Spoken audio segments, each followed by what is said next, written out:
এখানে সব রান্না বান্না চলে। এখানে রান্না বান্না চলে। মা ছেলে একখানেই থাকে, আগে মাটিতে থাকতো। এটা কয়েকদিন আগে ওই শুক্রবারে আমরা কিনে দিচ্ছি।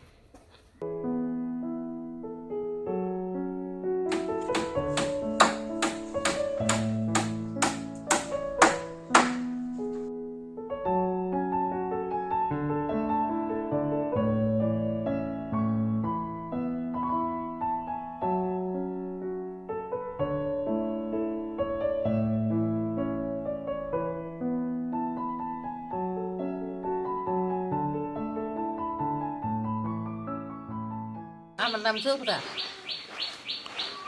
আজ সারপা গরো থাকি কাগজের ভাড়া। এই ফাউন্ডেশন থেকে গড়টা তুলে দিচ্ছে। আগে যে গড়টা দিলে গড়টা থাকতে পারবে না। আগে যে ঘর ছিল ভাঙ্গাচুরা, একটা সারপাস ছিল, পানিও পড়তো, ওই কাগজের বেড়া ছিল।